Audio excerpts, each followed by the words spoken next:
नमस्कार आदाब, आप देख रहे ऑन रिकॉर्ड मीरा भाईंदर महानगर पालिका में इस वक्त भ्रष्टाचार अपने चरम सीमा पर है।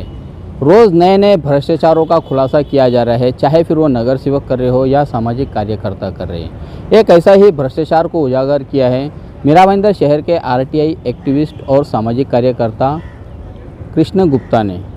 उनका दावा है कि शौचालय के नाम पर करोड़ों रुपए का भ्रष्टाचार हुआ है। हम उनसे जानने की कोशिश करते हैं कि किस प्रकार का ये भ्रष्टाचार है।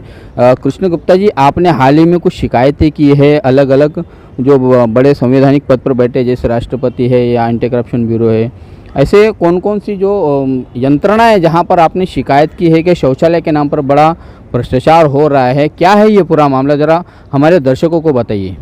समीर भाई नमस्कार। मीरा भाईंदर म्यूनिसिपल कॉरपोरेशन ने 3 नवंबर 2020 को मीरा भाईंदर शहर में 200 से ज़्यादा जो सार्वजनिक टॉयलेट्स, कम्युनिटी टॉयलेट्स, उनको साफ़ सफाई व दुरुस्ती करने का contract shine maintenance service limited इस कंपनी को दिया था। 18 करोड़ का ये कॉन्ट्रैक्ट है, 3 साल का, 6 करोड़ का 1 साल का कॉन्ट्रैक्ट है। इस कॉन्ट्रैक्ट का बेसिक उद्देश्य ये था कि सारे टॉयलेट जो वो क्लीन हो, नीट एंड क्लीन हो, और उसकी जो देखभाल मरम्मत हो, किसी को कुछ टूट फूट के लगना नहीं चाहिए, प्रॉपर मेंटेन्ड बिल्डिंग हो, इसके मकसद से ये कॉन्ट्रैक्ट निकाला गया था। कॉन्ट्रैक्ट में पहला ये था कि लेबर जो होगा वो 8 घंटे की जिसकी शिफ्ट होगी उसको 1046 रुपये लेबर को मिलेगी 8 घंटे का, और जो सुपरवाइज़र उसमें काम करेंगे उसको 8 घंटे का 1190 के करीब उसको पैसे रुपए एक दिन का मिलेगा 8 घंटे का। ऐसे मंथली अगर हम एवरेज निकालें तो 31,000 और 35,000 के करीब लेबर और सुपरवाइज़र का पैसे होता है। बट वास्तविक तौर पे जो कॉन्ट्रैक्टर होता है वो हर महीने का इनका बिल पुटअप करता है। बिल पुटअप करते हुए वो प्रभाग 6, हमारे यहाँ 6 प्रभाग है, तो एक प्रभाग का अगर हम एवरेज निकालें तो 200 अगर वर्कर्स है तो भी 1,000-1,200 के करीब वर्कर्स का वो सैलरी महापालिका से ले रहे हैं। करीबन हर महीने का 25 से 30 लाख रुपए महानगर पालिका ये शाइन मेंटेनेंस कंपनी को दे रही है, जिसकी अकाउंटेबिलिटी ज़ीरो है। आपको बताता हूँ मैं कि 2 नवंबर 2020 को कॉन्ट्रैक्ट एग्रीमेंट तय हुआ। एग्रीमेंट में आप देखेंगे तो लिखा हुआ है कि जितने भी कॉन्ट्रैक्टर के जितने भी एम्प्लॉयज़ रहेंगे, आप देखिए पॉइंट नंबर 4 में, जितने भी कॉन्ट्रैक्टर के एम्प्लॉयज़ रहेंगे वो उनको टॉयलेट्स पर गणवेश मतलब यूनिफॉर्म में रहना कंपल्शन है। आप टॉयलेट्स को मीरा भाईंदर में विजिट करिए साबिर भाई, एक भी टॉयलेट में कोई भी जो एम्प्लॉई है वो यूनिफॉर्म में नहीं रहता है। तो ये जो स्वच्छता निरीक्षक रोज़ साइन करते हैं, इनको इसी कॉन्ट्रैक्ट में लिखा हुआ है कि जो कॉन्ट्रैक्ट जो स्वच्छता निरीक्षक होगा वो हर रोज़ वहाँ जाके साइन करेगा। तो वो क्या साइन करता है, क्या देखता है वहाँ जा करके? हर टॉयलेट में तकरार पुस्तिका होनी चाहिए, तकरार पेटी होनी चाहिए, दर्शनीय भागेवर, मतलब जो विजुअल हम जाए तो हमें पहले दिख जाना चाहिए कि तकरार पेटी है। कौन से टॉयलेट में तकरार पेटी है? पूरे मीरा भाईंदर में एक भी टॉयलेट में तकरार पेटी नहीं है। तकरार पेटी छोड़िए, आप दरवाजे ट्रांसपेरेंट है, अंदर वाला बाहर बैठे हुए चीज़ें देख सकता है और बाहर वाला अंदर वाली चीज़ें देख सकता है। तो ये ट्रांसपेरेंट कारभार है। मैं देखा गणेश देवल नगर में वगैरह, मुझे कुछ दोस्तों ने हमारे फोटोग्राफ्स भेजे। आप देखिए कि वहाँ तो 4-4 ऐसे टॉयलेट्स के ब्लॉक लगे हुए जहाँ दरवाजे ही नहीं है। 4-4 लोग आइए, बैठिए और जाइए। एकदम मोदी जी की योजनाओं का पूरा अमल बजावनी यही हो रहा है कि एकदम पारदर्शक कारभार है। आपको बताता हूँ कि जितने भी कॉन्ट्रैक्टर के जो वर्कर्स रहेंगे उनके सबके बैंक अकाउंट खोल करके बैंक अकाउंट में ही पैसे जमा होंगे। ऐसी कंपल्शन, ऐसे terms and condition point number 22 में इसमें टर्म्स एंड कंडीशन में लिखी हुई थी।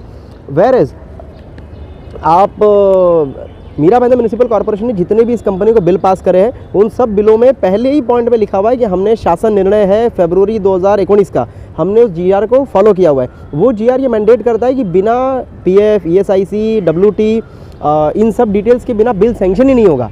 डिपार्टमेंट ने ये सब स्क्रूटनी, ये सब वेरीफाई पेपर्स देखने के बाद ही करनी है।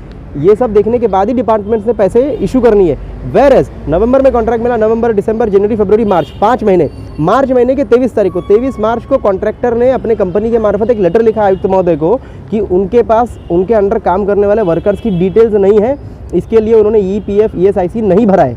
5 महीने तक जिस कंपनी के पास उनके वर्कर्स का डिटेल नहीं था, 5 महीने तक महानगर पालिका ने उनको करोड़ों रुपए सैंक्शन कर दिए।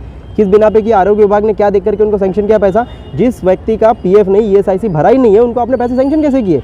आपने खुद के टर्म्स एंड कंडीशन का वायलेशन किया है। इसलिए संबंधित विभाग जो प्रमुख है, एचओडी आरोग्य है और जो संबंधित लेखा परीक्षक है, इन सब के ऊपर इंक्वायरी करके इन सब के ऊपर प्रिवेंशन ऑफ करप्शन एक्ट के कायदे अनुसार गुना दाखिल करने की मांग मैंने एंटी करप्शन ब्यूरो को मैंने पत्र लिखा है। एंटी करप्शन ब्यूरो 17A में महापालिका से परवानगी मांगेगी। मैंने महापालिका को भी लिखा है, आयुक्त माननीय श्री ढोले साहब को मैंने पत्र लिखा है कि आप section 17A of the prevention of corruption act के अंतर्गत आप एंटी करप्शन ब्यूरो के पास प्रस्ताव भेजिए, इस मामले की चौकसी करवाइए, दूध का दूध पानी का पानी हो जाने दीजिए कि कौन सही है कौन गलत है।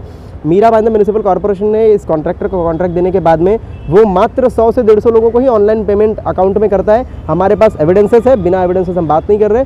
हमारे पास तमाम लोगों ने एविडेंसेस दिए कि उनको 6,000 रुपये मात्र कैश पेमेंट दिया जाता है, ना EPF ना ESIC। वो बेचारे वहीं ऊपर रहते गरीब लोग, उसमें वो बेचारे साफ सफाई भी करते। 6,000 रुपये, अभी उनको शायद कुछ बढ़ा के 500 रुपये दिए जाते। 6,500 रुपये पेमेंट ये कॉन्ट्रैक्टर उन सभी वर्कर्स को देता है। वरना अगर ऐसा नहीं है तो महानगर पालिका ने number of employees, number of पैसा सैंक्शन किए हुए लोगों की बैंक डिटेल्स सादर कर देवे तो सारी चीज़ें क्लियर हो जाएगी। एक बात होती है, जैसे आपके कहने के मुताबिक कि करीब 650 रुपये पर डे कॉन्ट्रैक्टर देता है उस कर्मचारी को, 6,500 महीने का दे रहा है, महीने का 6,500 रुपये देता है। और वो महानगर पालिका से कितना पैसा लेता है उसी कर्मचारी के नाम से? महानगर पालिका से वो हर महीने का 31,000 रुपये लेता है और हर सुपरवाइज़र के नाम पे 35,000 रुपये लेता है हर महीने का। और वाइस वर्सा वो लेबर को हर महीने का 6,500 रुपये देता है और जो सुपरवाइज़र रहते हैं उनको 7,000-7,500 रुपये महीने का पेमेंट देते हैं। कई सारे वर्कर्स की तो ऐसी कहानी है कि जिनके अकाउंट में पैसे जाते हैं उनके अकाउंट से बाकी के 4-5,000 ATM कार्ड से विड्रॉ कर लिए जाते हैं। ऐसी कई सारे घटनाएं महाराष्ट्र में हो चुकी है। इसमें कोई नई बात नहीं कि कॉन्ट्रैक्टर अकाउंट में पैसे देने के बाद में बाकी के पैसे ATM से निकाल लेती है। नहीं, तो ये सब आप जो आरोप लगा रहे हैं या जो दावा कर रहे हैं कि इतना बड़ा भ्रष्टाचार चल रहा है, तो इसके खिलाफ में किसी ने आवाज़ नहीं उठाई, ना नगर सेवक ने, ना किसी सामाजिक कार्यकर्ता ने, ना हमारे शहर के नेताओं ने जो दावे करते हैं कि हम भ्रष्टाचार को मुक्त मीरा भाईंदर शहर बनाएंगे, उन लोगों ने क्या कभी इस विषय पे ध्यान नहीं दिया या फिर वो जानकर भी अनजान बन रहे हैं? देखिए क्या होता है ना कि वो भ्रष्टाचार की मलाई वो सब में बंटती है, तो कद्दू कटेगा तो सब में बटेगा। तो यहाँ के जितने स्टैंडिंग कमेटी हो, जो प्रशासन में जितने सत्ताधारी लोग हो, तो उनके जो मुख्य लोग हैं तो ये सारे लोगों की मिली भगत है। और नहीं है मिली भगत तो उन्होंने बता देवे कि वो कर क्या रहे हैं। अगर वो लोक प्रतिनिधि है तो जनता की आवाज़ है तो उनको उन तक जानी चाहिए, तो उन्होंने इस चीज़ को रेस करना चाहिए था। स्टैंडिंग कमेटी की आंखें मूंद करके साइन करती हैं क्या? उन्होंने क्या स्क्रूटनी किया? बाकी की चीज़ें तो महानगर पालिका के सत्ताधारी भाजपा के लोगों को दिखती है, तो इनके जो नेता है आजी माजी जितने भी है उन लोगों को ये करप्शन नहीं दिखता है। मैं आपको बताता हूँ कि ये कॉन्ट्रैक्ट जो है वो तत्कालीन जो भी स्टैंडिंग कमेटी के चेयरमैन वगैरह थे उन लोगों के ही कृपा से कॉन्ट्रैक्टर को कॉन्ट्रैक्ट मिली थी, ऐसा मेरा आरोप है। अगर ऐसा नहीं है तो उन्होंने आज तक इस मुद्दे को रेस क्यों नहीं किया, बताइए मुझे। कॉन्ट्रैक्ट में एग्रीमेंट में टर्म्स एंड कंडीशन के 26 नंबर पॉइंट में क्लियर कट लिखा हुआ नाम, आधार कार्ड, एड्रेस, नाम, आधार कार्ड, एड्रेस के साथ ही बिल आपको पुटअप करना है और तभी आपका बिल सैंक्शन होगा। ऐसा लिखने के बावजूद भी आपको बताता हूँ मैं, पिछले 1 साल में अगर 11 मंथ्स हो गए, एक भी बंदे का सिर्फ और सिर्फ नाम है, ना एड्रेस है उस बंदे का, ना आधार कार्ड है। मुझे आप बताइए कि अगर शौचालय में कल को रेप की कोई घटना हो जाए तो जिम्मेदार महानगर पालिका प्रशासन रहेगी कि सत्ताधारी भाजपा रहेगी? कहाँ खोजोगे आप उस बंदे को? कम से कम 800 से 1000 एम्प्लॉइज़ है, किसी का कोई डिटेल महानगर पालिका के पास नहीं है। अगर कल को कोई अनफॉर्चुनेट इंसिडेंट्स किसी हमारी माँ बहन के साथ हो जाए, जवाबदारी कौन लेगा मुझे बताइए? महानगर पालिका लेने वाली है कि भारतीय जनता पार्टी के लोग लेने वाले? किसी का डिटेल्स महानगर पालिका के पास नहीं है। बिल्कुल बिल्कुल सही बात कर रहे हैं कि जिम्मेदार कौन होगा अगर कोई ऐसे घटना वहाँ पर घटती है। तो ये बताइएगा, ये टोटल कितने करोड़ का या कितने लाख का ये पूरा टेंडर है और ये कौन से साल में ये टेंडर को पास किया गया? कौन था उस वक्त सभापति? मैं आपको बताता हूँ कि 2020 में, नवंबर 2020 में ये contract Mrs shine maintenance company को दिया गया है। और उस टाइम पे भारतीय जनता पार्टी की सरकार है और भारतीय जनता पार्टी के जो गिने चुने मीरा भाईंदर शहर में जो उनके प्रतिनिधि है, जो बहुत कट्टर भ्रष्टाचार को लेकर विरोधक रहते हैं, पर वो करते भी भ्रष्टाचारी है। जो विरोधक में रह के भी करते भ्रष्टाचारी है। मुझे लगता है कि उस समय स्टैंडिंग कमेटी के चेयरमैन श्री ध्रुव किशोर पाटिल जी थे, मुझे ढंग से तो नहीं पता है, बाकी की वेरिफिकेशन महानगर पालिका आपको देगी। आप देखिए कि एग्रीमेंट टर्म्स एंड कंडीशन में ये भी लिखा हुआ है कि हर शौचालय के बाहर बोल्ड अक्षरों में लिखा होना चाहिए कि ये शौचालय फ्री है, और अगर किसी ने पैसे मांगे तो कॉन्ट्रैक्टर का कॉन्ट्रैक्ट कैंसिल हो जाएगा। ऐसे तमाम सारे वीडियो सोशल मीडिया पे, ऐसे तमाम सारे कंप्लेंट्स कई सारे नगर सेवकों के आरोग्य विभाग में पड़े हुए हैं, जहां ऐसा निदर्शन में आया हुआ है कि जो कॉन्ट्रैक्टर के जो लोग हैं वो हर व्यक्ति के पीछे 2 रुपये, 4 रुपये, 5 रुपये लेते हैं, और कई के जो कम्युनिटी के लोग हैं वहाँ से 100 रुपये हर व्यक्ति से ले जाते हैं महीने का। तो ये सब पैसे जा कहाँ रहे और कॉन्ट्रैक्ट कैंसिल क्यों नहीं हुआ आज तक? आपको बताता हूँ मैं, आप वेरीफाई करिए डिपार्टमेंट से। 10 कंप्लेंट्स इस बंदे के खिलाफ आ चुके हैं, इस कंपनी के खिलाफ आ चुके हैं, आज तक एक्शन क्यों नहीं हुआ? आप माननीय आयुक्त साहब से इस बात का क्वेश्चन करिए, और आयुक्त साहब ने इस बात को बताना चाहिए कि आज तक इतनी तकरार आने के बाद भी कॉन्ट्रैक्टर का कॉन्ट्रैक्ट कैंसिल क्यों नहीं किया गया। इतनी सारी डेफिशिएंसी इन सर्विस होने के बाद, इतनी सारी इरेगुलरिटीज़ होने के बाद भी इस कॉन्ट्रैक्ट को कैंसिल नहीं किया गया। गवर्नमेंट का GR है 22 फरवरी 2019 का। हर कॉन्ट्रैक्ट के जितने बिल सैंक्शन हुए उसमें लिखा हुआ है कि हम इस GR को फॉलो करते हैं, और इस GR में लिखा हुआ है कि अगर इसका ओबे नहीं किया जाएगा तो कॉन्ट्रैक्ट तत्काल कैंसिल होगा। महापालिका ने कैंसिल क्यों नहीं किया, इस बात को महापालिका से पूछना चाहिए। बिल्कुल बिल्कुल, ज़रूर हम इस बात के जवाब जो है कि जानने की कोशिश करेंगे मनपा आयुक्त से या संबंधित विभाग के जो एचओडी उनसे।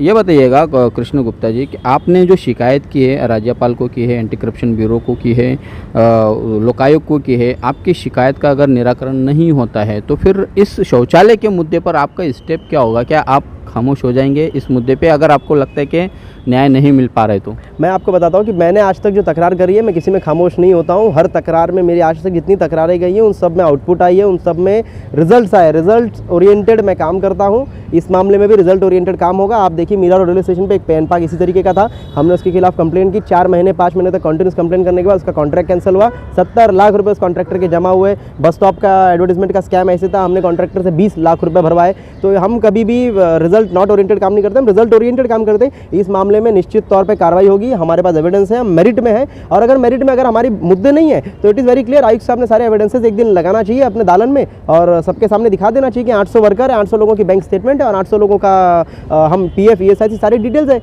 दूध का दूध पानी का पानी करें वो। हम तो मेरिट में बात कर रहे हैं ना। मेरा कोई आरोप नहीं है, कॉन्ट्रैक्टर तो मैं जानता भी नहीं वो कौन है, हमारी कोई दुश्मनी नहीं है। हमारी जो शिकायत है वो एडमिनिस्ट्रेशन के इर्रेगुलरिटीज़ से, इररिस्पॉन्सिबल अप्रोच से है, अधिकारियों के करप्ट एक्टिविटीज़ से है, उनके मिसकंडक्ट इन ड्यूटी से है। अगर ऐसा अधिकारियों ने मिसचीफ नहीं किया, मिसकंडक्ट इन ड्यूटी नहीं किया है तो लेट देम प्रूफ। तो क्या ये माना जाए कि इस पूरे भ्रष्टाचार में मनपा आयुक्त भी कहीं ना कहीं लिप्त है? मनपा आयुक्त लिप्त हैं कि नहीं है ये तो नहीं बता सकता मैं, पर डिपार्टमेंट इसमें 100% लिप्त है। और आयुक्त साहब से उम्मीद करता हूँ कि वो इस मामले में तत्काल चौकसी लगाए और कंसर्न की रिस्पॉन्सिबिलिटीज़ फिक्स करे। और मुझे लगता है कि वो करने चाहिए। अब नहीं करेंगे तो फिर आगे की हम लोकायुक्त महोदय के बाद मैंने तकरार की है, लोकायुक्त साहब मुझे लगता है ये 1 महीने में मेरे कंप्लेंट को बोर्ड पर लाएंगे और 100% निश्चित तौर पर इसमें एक्शन होगा।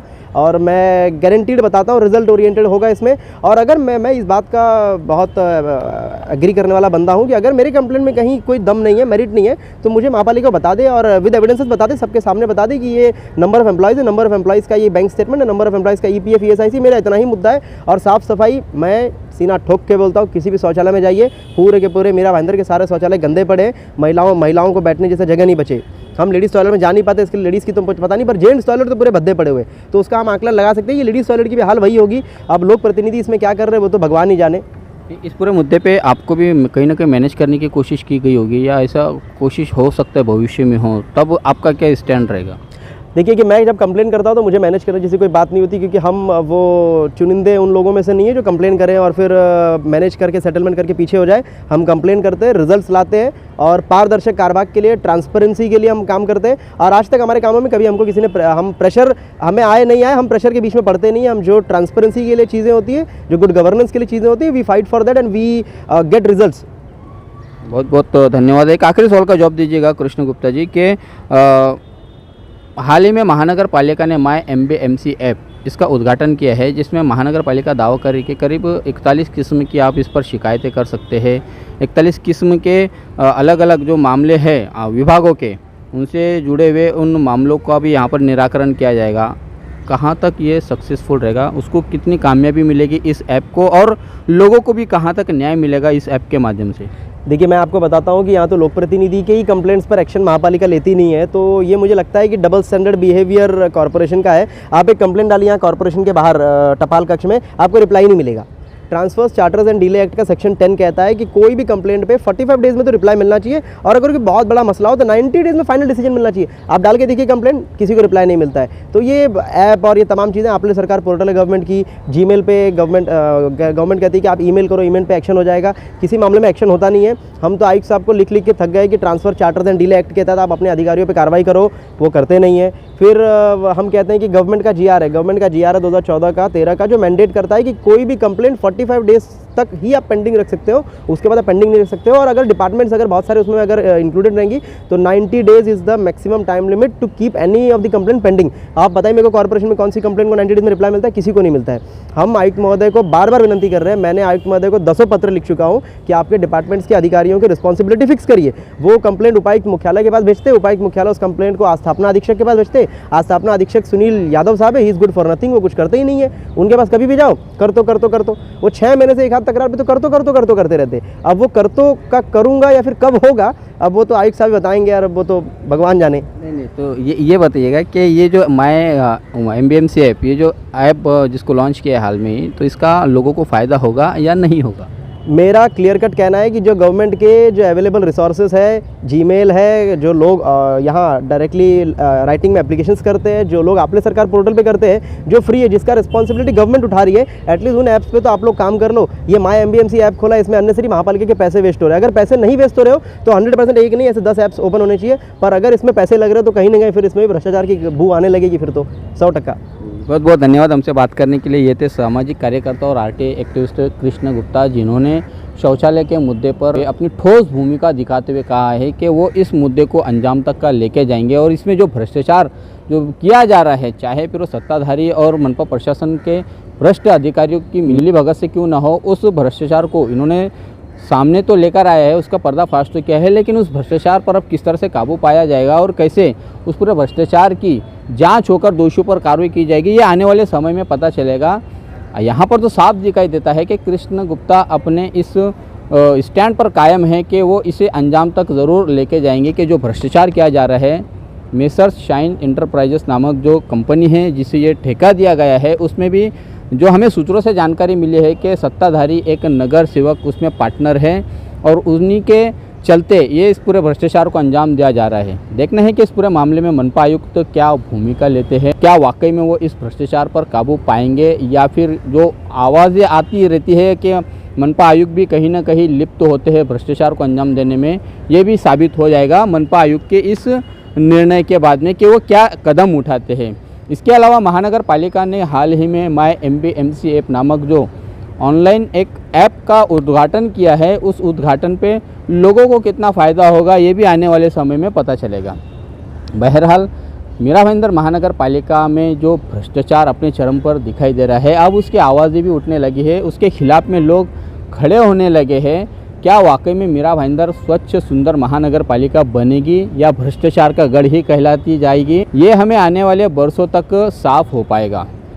आप देख रहे हैं कैमरामैन आरिफ कुरैशी और साबिर शेख के साथ ऑन रिकॉर्ड मीरा भाईंदर। धन्यवाद।